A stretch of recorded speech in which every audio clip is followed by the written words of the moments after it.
Hello and welcome to Afternoon Tea with Karen.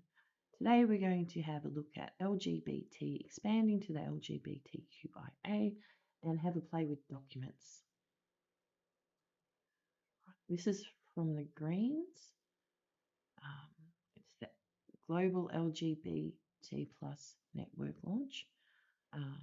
It's from 2017. I looked it up. Sean Malarkey, he was in the ABC News a few weeks ago.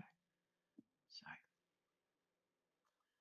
the Global Greens LGBT Plus network aims to facilitate networking and cooperation between LGBT plus groups in Green parties across the world.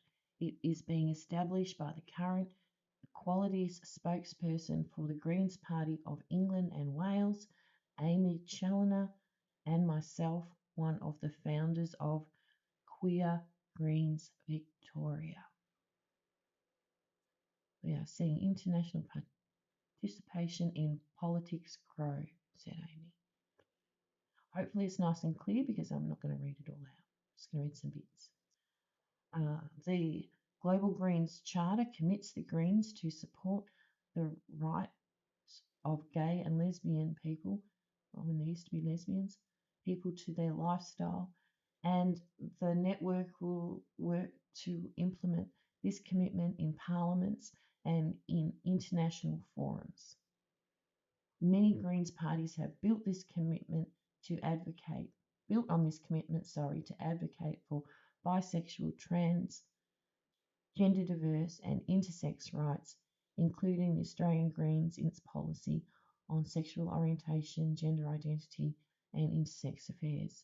I don't understand why the intersex people are there. They have a genetic mutation of XX or XY chromosomes.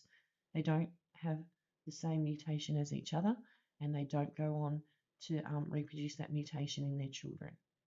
I get them, their pathology, I see that more than them on the internet, yeah, I'll look out for them in Pride though. Maybe I'm just, narrow-minded and bigoted. And they probably have a very nice float and costumes and wicked dance moves. So, back to our launch. Woo-hoo. So,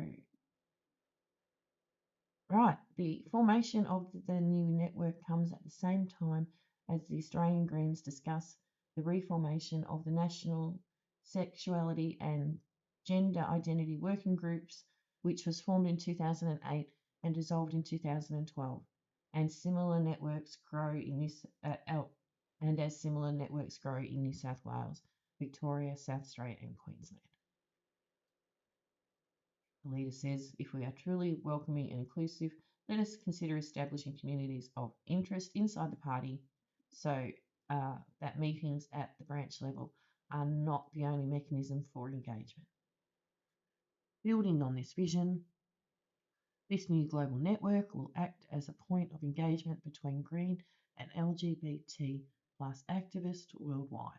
So at this stage, it's only LGBT plus, and they're considering it, committing to gender diverse stuff, which is queer theory. So that's like the non-binary and gender fluid. Quick side note on queer, according to Wikipedia, which is very queer friendly. Queer is an umbrella term for people who are not heterosexual or not cisgender. So by expanding the rainbow to include all the people they can, the cis-hetero people will become the minority. Queer theory is the perspective that questions the perception that cisgender and heterosexual identities are in any case standard. So we'll be the weird, abnormal ones. It revisits such fields as literature, analysis, philosophy, and politics with a queer approach.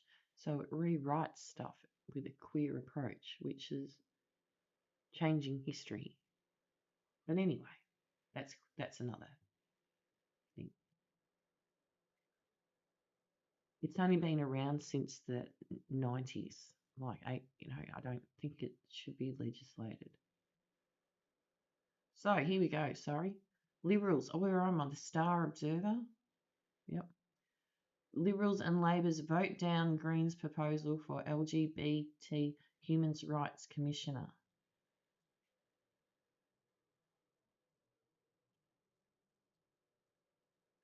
So David Shoebridge, breaking.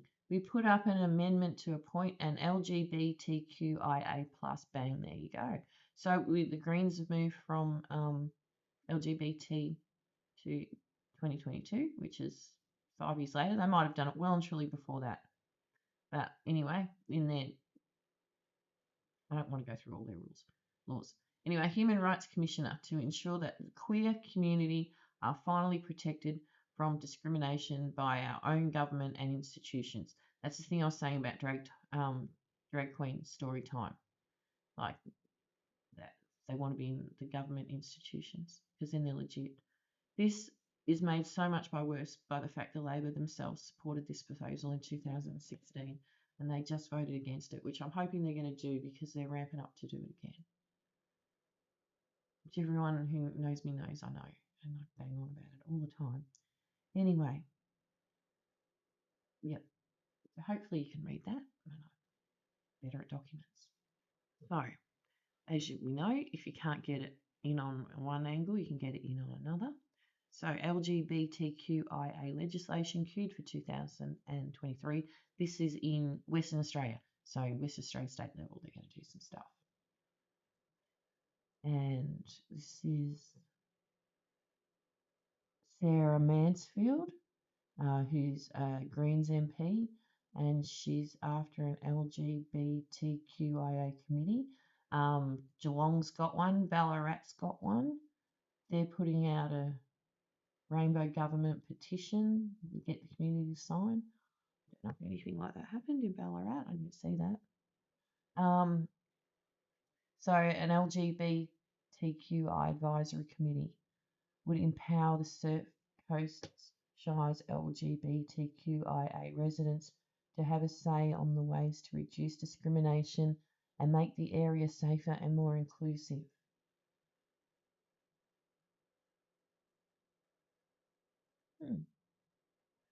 Now, the Human Rights Campaign, I just want to talk about them because that's a fancy name, the Human Rights Campaign.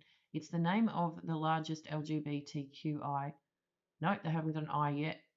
Maybe they do. Anyway, LGBTQ, it's got a Q there, that's the main thing. Political lobbying organization in the US that focuses on protecting and expanding the rights for LGBTQ individuals.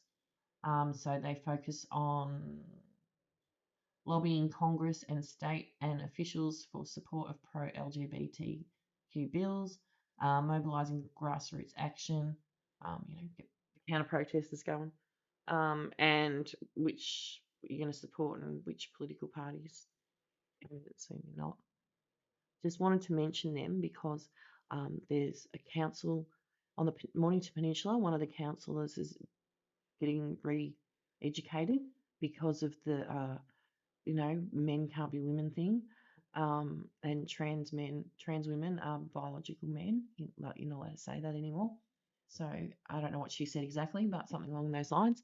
So she's getting re-educated, and also there was another counsellor in Tasmania, and I read something that she had posted on Twitter, and it was education through this lobby group.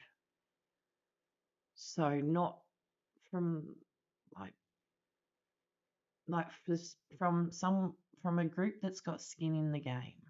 Is that a nice way of saying it? Or that's just rough as hash and bag undies, like most things that come out of my mouth. So let's have a listen to this. I want to bring to your attention the plight of a Hobart councillor who's been... She also went to this, is Kelly J. Keane. She went to that, which also puts a target on your head. I bought a T-shirt after I watched it on Rebel News. I thought, I'm going to throw her a few bucks to keep this show on the road. Anyway. Being pursued by Tasmania's Anti-Discrimination Commission. She's facing claims that she incited hatred towards transgender women. Why? Well, because she has been accused of the terrible crime of misgendering. This is what she said. She said, trans women are trans women and remain biologically men. Louise Elliott joins me now. Louise, I know several trans women. I've spoken to them on this program and I've spoken to them privately. I know several trans women who say they are indeed trans women. They are not the same as biological women. Obviously, there are physical differences. Yes, completely. And that's the insanity of this situation where I'm facing charges for inciting hatred, like you speak, for stating a scientific, widely accepted fact that we've all known for millennia. And now all of a sudden, that's potentially inciting hatred. Now, this investigation, it's been going on for 4 months. How much is it? Anyway, that'll do. I forgot my little end bit. Anyway, I think something else to do next time. See you later. Bye.